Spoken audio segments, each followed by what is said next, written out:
에베소서 5장 22절 말씀부터 25절 말씀까지 말씀을 봉독하겠습니다.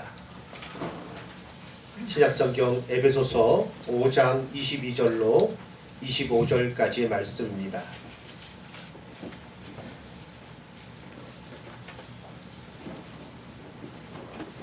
아내들이여 자기 남편에게 복종하기를 주께 하듯하라. 이는 남편이 아내의 머리됨이 그리스도께서 교회의 머리됨과 같음이니 그가 바로 몸의 구주시니라. 그러므로 교회가 그리스도에게 하듯 아내들도 범사에 자기 남편에게 복종할지니라. 남편들아 아내 사랑하기를 그리스도께서 교회를 사랑하시고 그 교회를 위하여 자신을 주심같이 하라. 아멘. 여러 성도님들께서 주일헌금을 드리셨습니다. 11조와 감사헌금 그리고 또한 선교헌금과 건축헌금 하나님 앞에 드리셨습니다. 또 이용희 장로님, 오영희 권사님 제천에 있다가 좋은 교회에서 이렇게 용인으로 또 이사하게 하심을 감사합니다. 예를 드리셨습니다. 기도드리겠습니다. 하나님 아버지 감사합니다. 이 시간에 귀한 예물을 주 앞에 드립니다. 주님께서 이 예물을 받으시고 하늘의 풍성한 것으로 이 땅에서의 기름진 것으로 차고 넘치도록 채워 주셔서 이 예물 향기로운 제물로 흠양하여 주시고 복을 주셔서 더 마음껏 주를 위하여 드리며 헌신할 수 있는 모든 풍성함이 있게 해 주셔서 결코 물질의 종노릇하거나 물질을 앞세우는 일이 없게 하여 주셔서 하나님의 뜻을 따라 살아가며 주께서 풍성케 하신 대로 나누어주고 베풀어주며 살아갈 수 있는 지혜로운 청직이 되게 해 주셔서 예수님의 이름으로 기도드립니다. 아멘.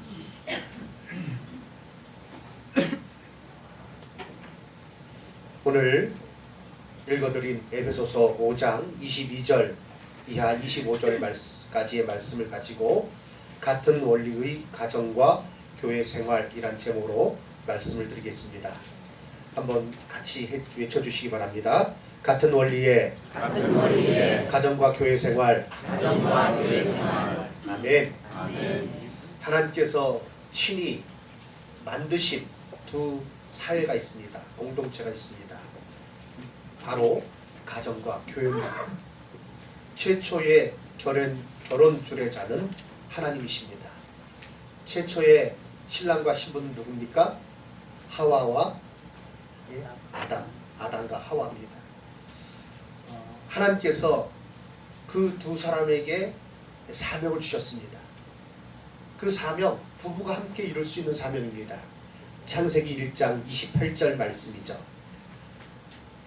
화면을 보면서 말씀을 따라서 읽겠습니다.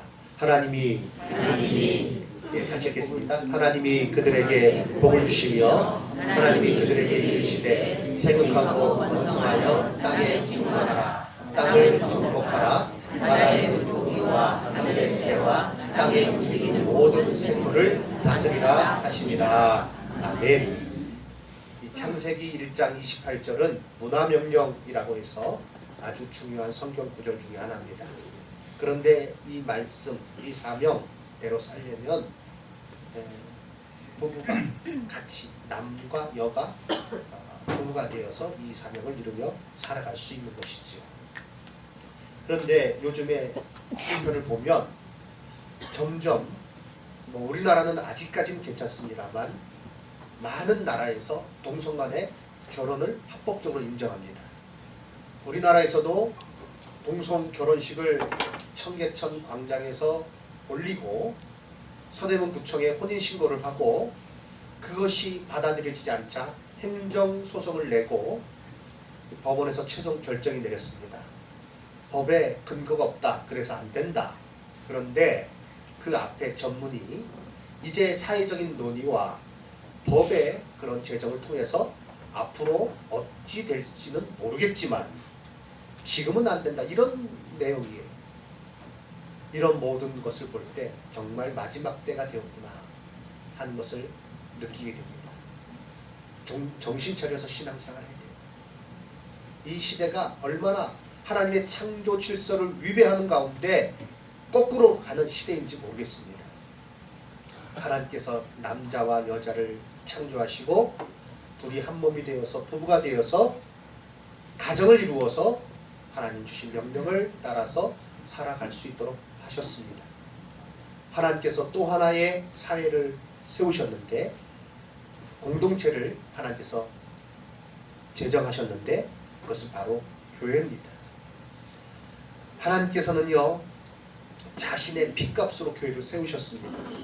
사도행전 20장 28절 말씀 한번 말씀을 동일하게 읽도록 하겠습니다. 여러분은 자기를 위하여 또는 온 양떼를 위하여 삼가라. 성령이 그들 가운데서 여러분들을 감독자로 삼고 하나님이 자기 피로 사신 교회를 보살피게 하셨느니라. 계속 좀 띄워주시기 바랍니다. 하나님이 자기 피로 사신 교회를 보살피게 하셨다. 사도 바울이 감독들에게 권면하는 내용입니다. 양떼를 위하여 삼가라. 하나님께서 감독으로 세우셨다. 교회 감독으로 세우셨다. 하나님께서 자기 피로 사신 교회를 보살피게 하셨으니 이 일을 잘 감당해라. 지금으로 말하면 목사들에게 해당되는 이 말씀이죠. 그렇습니다. 하나님께서 그 아들 독생자 예수 그리스도 하나님이십니다. 이 땅에 오셔서 우리를 위하여 십자가 위에서 모든 것을 다 내어주심으로 교회를 세우셨습니다. 교회는 예수 그리스도의 핏값으로 세워진 거예요. 얼마나 중요합니까? 두 가지, 하나님께서 만드신 두 공동체입니다. 어떤 것과도 비교할 수 없습니다. 참으로 귀한 것입니다. 이 두 공동체 하나님께서 만드셨기에 또한 하나님의 원리 가운데 우리가 교회생활을 잘 해야 될 것이고 가정에서도 잘 우리가 가정을 이루어야 될 터인데 두 가지 동일한 원리가 있다는 것입니다. 오늘 에베소서 말씀을 통해서 이것을 살펴보려 합니다. 첫 번째, 교회를 사랑하사 자신을 주신 예수님. 본문에 교회를 위하여 자신을 주셨다라고 말씀하고 있습니다. 예수님은요, 교회를 자신과 동일시하셨어요. 이 사울, 바울의 예전 이름이죠. 사울은 참 아주 유능한 엘리트였어요. 유대인 중에 유대인이고, 그리고 아주 명문 그 선생님 밑에서 공부를 했고요. 그리고 그가 로마의 시민권을 가지고 있었어요. 아주 촉망받는 유대의 그 정치 지도자로서 한참 그 열정을 가지고 야망을 가지고 도전하는 그러한 젊은이였습니다. 그러니까 모든 일에 앞장서는 거예요. 스데반이 순교당할 때 그 옷을 맡아두었던 사람이 스데반입니다. 그 일에 직접 관여했다는 거예요. 열심히 특심합니다. 대제사장의 편지를 가지고 다메섹에 그리스도인들이 숨어들었다는 얘기를 듣고 다메섹으로 갑니다. 다마스커스, 지금으로 말하면 거기까지 먼 길을 가는 거예요. 왜? 그리스도인들을 잡으려고, 교회를 무너뜨리기 위해서. 그런데 그 길을 가는 도중에 다메섹 도상에 거의 이르러서 예수님께서 그에게 나타나셨습니다. 밝은 빛 가운데 그를 부르셨습니다.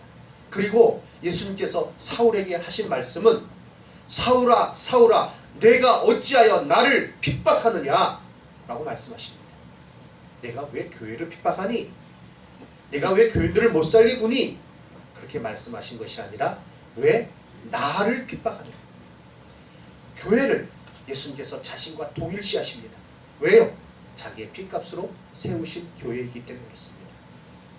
교회는 그렇게 귀한 것입니다. 사람들 중에 혹 이렇게 말하는 사람도 있습니다. 나 예수 믿어, 나 예수님 믿어, 하나님 믿어. 그러나 나 교회는 마음에 안 들어. 교회는 안 다닐 거예요.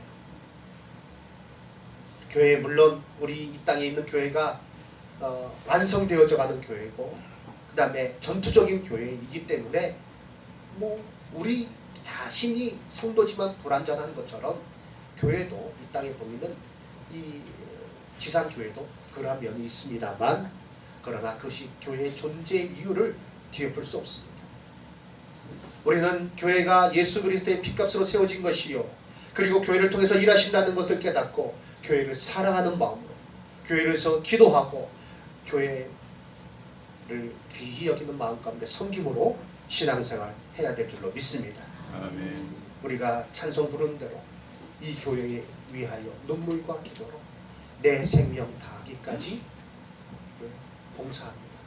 우리 찬송 부르며 교회를 사랑하는 마음으로 예수님께서 그렇게 핏값으로 세우신 교회이니 나도 이 교회의 일원으로서 그 은혜를 받은 자로서 사랑으로 교회를 섬기는 자가 되어야 되겠습니다. 우리 아버지 어머니 세대에 교회를 사랑하고 아끼고 헌신하는 그 모습은 정말 우리가 맨발로 따라가도 못 따라갈 것 같아요. 황장로님께서 엊그제 수원제일교회 갔다 오셨다 그러더라고요.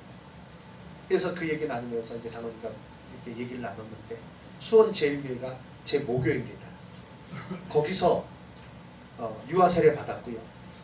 거기서 유치부, 주일학교, 유초등부, 그리고 중등부, 고등부 거기서 입교했고, 그리고 거기서 대학부 회장했고, 거기서 전도사 했고, 그리고 거기서 결혼했습니다. 수원제일교회에서. 생각해보니까 27살까지 수원제일교회에서 제가 제일교회 교인으로 있었던 거예요. 그 교회가 참 이렇게 지금 수원에 가보시면 수원 중심가의 높은 곳에 우뚝 서 있는 교회가 있습니다. 고딕 양식으로. 그래서 눈에 딱 띄어요. 그 교회를 세울 때 돌아가신 아버님께서 건축위원장 하셨는데, 그때 참 여러 가지 에피소드가 많습니다. 그 교회가 이제 높이 세워졌는데, 제 기호로는 1988년도에 준공해서 입당했을 것입니다. 그런데 그 종탑 부분은 7층, 8층 그 이상 되거든요. 그런데 그 당시에 엘리베이터가 없었어요. 예, 본당은 2층이고 그 다음에 중층은 3층, 4층 되는데, 그 위에도 교실이 많은데 그 당시에는 엘리베이터가 없어가지고요, 그 위에 층의 교육실에는 젊은 사람, 이제 젊은이들 그 위에다 이제 교육부서를 배치를 했는데, 늘 오르락내리락 하면서 힘들다, 엘리베이터 좀 놔으면 좋겠다, 그런 얘기를 했던 게 기억이 나요. 공사했을 때 그 종탑 부분은 어떻게 되겠습니까? 10층도 넘어요. 그런데 공사하는 사람들이 거기서 공사를 하다가 내려와서 볼일을 봐야 되는데 내려오기가 너무 힘든 거예요. 그래서 그냥 일을 하다가 뭐 그냥 그 안에서 종탑 있는 데서 대충 구석에 뭐 일을 보고, 그리고 자기 일 끝나면 그냥 다른 공사장으로 가는 거예요. 그때에 여러 장로님들이 참 헌신하시는 장로님들 많이 계셨는데, 특별히 한 장로님이 기억납니다. 이승욱 장로님이라고요. 이 장로님이 수의사를 하셨어요. 그때 수의사가 참 돈도 잘 벌고 그런 직업이에요. 아주 인텔이시고 열심히 하시고 물질적으로도 많이 헌신하시고. 그런데 그 이승욱 장로님이 지금도 기억나는 게, 그 모든 그런 누구도 그 치우려고 하지 않습니다. 잘. 그런데 장로님이 친히 아침에 새벽기도 끝나면 종탑에 올라가셔서 누가 뭐라 하기 전에 먼저 그거 다 청소해서 가지고 내려오시는 거예요. 그런 어떤 수고와 헌신, 저 아버님에 관해서도 제가 직접 본 거 아니죠. 제가 있던 시은소교회, 그러고 나서 시은소교회 제가 오래 있었는데, 시은소교회 김성일 목사님이 수원제일교회 전도사님이셨어요. 그런데 가끔 그 얘기를 들려주세요. 자기가 참 기억에 남는 것은 교회 처음 왔을 때, 그때 당시에 그 옛날 건물, 그냥 마룻바닥 있는 건물, 그래서 9시에는 주일학교 예배드리고, 그리고 11시에는 어른들 예배드리고, 그런 때에 이 아침에 부임해서 처음 주일날 가보니까 그 예배 시작하기 전에 일찍 가니까 그 웬 그 아저씨가 그 아이들 이렇게 막 신발 신고 막 이렇게 다니기도 하고 그래서 이제 흙바닥이 흙이 있고 그런데 이제 어른 예배 드려야 되잖아요. 그 묵묵히 걸레로 닦고 계시더래요. 그래서 관리하시는 집사님인가 보다 생각을 했대요. 그랬더니 알고 봤더니 장로님이시더라. 아버님이시더라. 내가 그거 보고 자네를 내가 교육자로 삼았다. 그 아버지의 그 아들이면 뭐 다른 것 따져볼 필요도 없겠다. 그 얘기를 저한테 몇 번 말씀해 주셨어요. 저는 그 얘기 들을 때마다 얼마나 부끄러운지 몰라요. 참으로 교회를 위해서 헌신하고 사랑하는 그 모습, 우리 교회도요, 제가 얘기 들었습니다. 제가 듣지 못한 많은 헌신과 희생이 우리 성도님들 가운데 있었고, 홍 목사님 참으로 교회를 개척하시고 그렇게 수고하시고 헌신하시고 눈물 흘리시고 이 교회를 지을 때 거의 손수 짓다시피 어려운 가운데 지으셨다는 얘기를 들었습니다. 그러한 수고와 헌신 왜 합니까? 네? 왜 그 일을 합니까? 왜 성도님들이 우리 여자 권사님들을 정말 뭐 그 봉사 현장의 인부들처럼 그렇게 일하셨다는 얘기도 들었어요. 왜 합니까? 쉽게 말해서 흔히 하는 말로 떡이 생깁니까? 밥이 생깁니까? 왜 합니까? 주님께서 교회를 사랑하시는 그 마음, 교회가 그렇게 귀한 걸 알고 교회를 위해서 사랑하고 헌신한 것입니다. 저로 우리도 동일하게 계속해서 이 교회 생활의 첫 번째 원리, 하나님께서 핏값으로 세우신 교회, 예수님께서 십자가에서 모든 것을 내어주심으로 교회를 세우셨는데 우리도 그 교회의 일원으로서 전부 눈물과 기도로 교회를 사랑하고 교회의 중심으로 헌신하고 교회를 위하여 기도하는 자가 되어야 될 줄로 믿습니다. 아멘. 이 동일한 원리로 이제 남편들은 아내를 사랑해야 된다는 것입니다. 아내 사랑하기를 그리스도께서 교회를 사랑같이 하라. 이것이 오늘 두 번째 대지입니다. 뭐 남자 성도님들이 한번 따라서 읽어주시기 바랍니다. 아내 사랑하기를 그리스도께서 교회를 사랑하신 같이 하라. 아멘. 갑자기 이렇게 목소리가 이렇게 확 줄어드시나요? 예. 갑자기 목소리가 다시 한번 읽겠습니다. 아내 사랑하기를 그리스도께서 교회를 사랑하신 같이 하라. 아멘. 여기에 뭐 어떤 설명이 필요 없을 것 같아요. 예수님께서 교회를 사랑하신 것 같이, 교회를 자신과 동일시하신 같이 남편들아 아내를 사랑하라 이렇게 말씀하고 있습니다. 남편이 아내를 사랑하는 방식이 어떠해야 함을 가르쳐 주는 것입니다. 예수님께서 우리에게 인애와 긍휼을 베풀어 주었듯이 우리들도 그 남편들은 아내를 그렇게 귀히 여기고 사랑을 해야 된다는 것입니다. 자신을 내어주어야 됩니다. 사랑한다는 이 말 참 단어는 멋있고 좋아요. 많이 사랑을 얘기합니다. 그러나 그 사랑은 하나의 그냥 어떤 물건처럼 되어지는 것이 아니라 그 가운데서 늘 그 사랑이며 진행형이에요. 깨어 있어야 돼요. 예수님께서 교회를 사랑하신 같이 내가 아내를 사랑하고 있는가? 제가 말씀 준비하면서 점검해 봤어요. 그렇지 못하더라고요. 많이 부족하더라고요. 우리 여기 계신 성도님들은 예수님께서 교회를 위하여 자신을 주신 같이, 오늘 성경 말씀에 주신 명령이에요. 그와 같이 남편들아 아내를 사랑하라. 아내를 용납하고 귀히 여기고, 그리고 아내를 위하여 정으로 희생할 수 있는 그런 남편이 되어야 되겠습니다. 가정 안에서 우리와 이와 같이 남편들이 아내를 사랑한다면 가정이 평안하겠지요. 베드로전서 3장 7절 말씀 보겠습니다. 남편들아 이와 같이 지식을 따라 너희 아내와 동거하고 그를 더 연약한 그릇이요 또 생명의 은혜를 함께 이어받을 자로 알아 귀히 여기라. 아내를 귀히 여기시는 우리 성도님들, 남편들 되시기를 주님의 이름으로 부탁드립니다. 아멘. 귀히 여기라. 오늘 이제 예배 후에 집에 돌아가셨어요. 아내의 손을 잡고 꼭 이렇게 얘기하시기 바랍니다. 참으로 귀합니다. 예, 그렇게 얘기하십시오. 제가 다음 주에 와서 우리 권사님께 체크하겠습니다. 그 말씀을 들으셨는지 저부터 해야겠죠. 예, 손을 또 잡고, 자, 당신 정말 내게 귀합니다. 그렇게 하면 아내들은 아유 낯간지럽게 왜 이래? 그러지 마시고요. 예, 감사합니다. 이렇게 말씀하시면 됩니다. 오늘 말씀 가운데 세 번째 대지는요, 그리스도께서 교회의 머리시다입니다.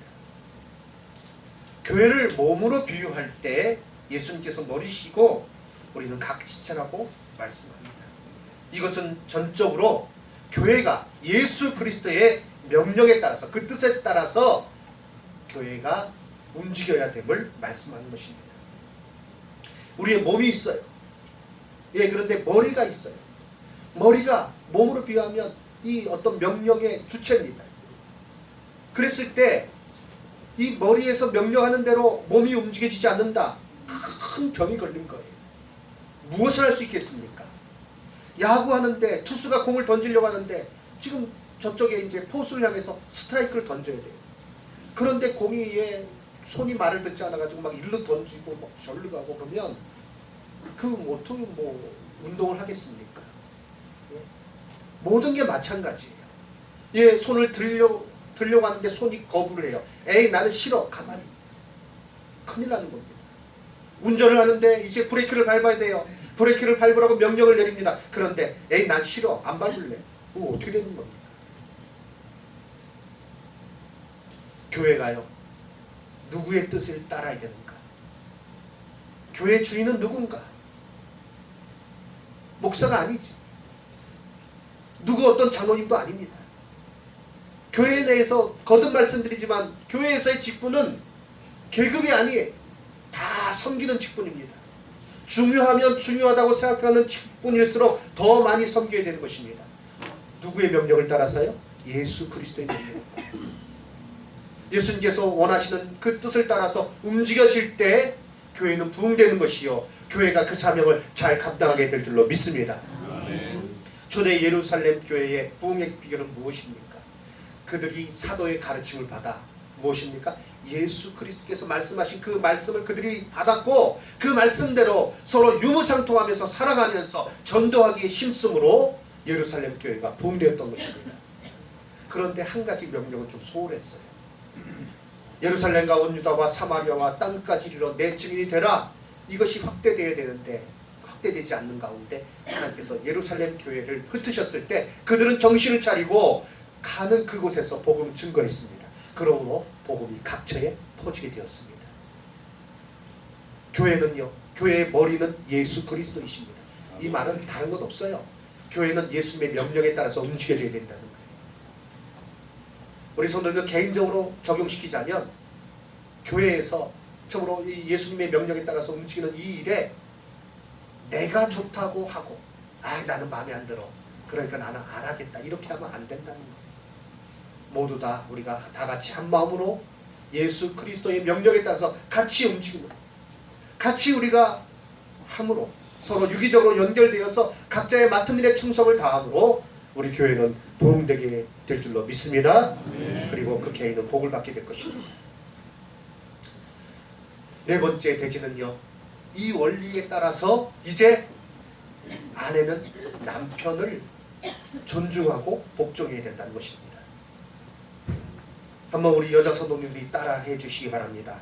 교회가 그리스도에게 하듯 남편에게 복종하고 존중하라. 아멘. 역시 남자 성도님들과 마찬가지로 뒤로 갈수록 이렇게 목소리가 작아지시네요. 예, 다시 한번 우리 여자 성도님 따라해 주시기 바랍니다. 교회가 그리스도에게 하듯 남편에게 복종하고 존중하라. 아멘. 한 가지 말씀드리면 이 말씀을 자기가 들어야 될 말씀은 자기가 듣고 실천하면 되는데 꼭 다른 사람에게 적용해요.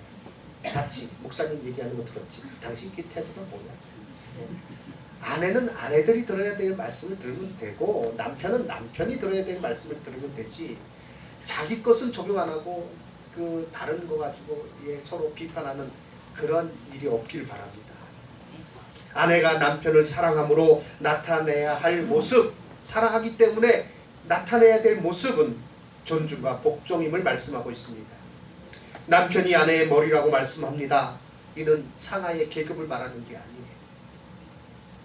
이거는 가정 안에서의 질서에 대해서 말씀하시는 것입니다. 이 시대의 가정이 그 기능을 제대로 발휘하지 못하는 이유는 질서가 깨졌기 때문입니다. 가정의 질서가 회복되므로 가정 안에서 그 역할, 가정이 온전한 역할을 감당하게 되고 그리고 자녀들이 아름다운 모습으로, 바른 모습으로 성장하게 될 줄로 믿습니다. 아멘. 이 시대의 가장의 권위를 무너뜨리는 남편이 아내의 머리다. 그래서 아내들은 남편에게 남편을 존중하고 복종해야 된다. 이 말하면 콧방귀를 뀌는 사람들이 많아. 말도 안 되는 소리. 그게 아니라는 거죠. 여러 가지 그런 우스갯소리이면서도 이 시대를 반영하는 그런 얘기가 나올 때 참 가슴이 아파요. 이사를 가는데 그 남자들이 애완견을 껴안고 있다 그랬죠. 우리 이장로님이 이제 이사 가시는데 애완견을 이렇게 껴안고 계시고. 왜냐하면 애완견을 안 버린다는 거예요. 그래서 애완견 붙들고 있으면 이사 가는데 쫓아갈 수 있대. 어느 교회에서 바자회를, 여전도에서 바자회를 열었다.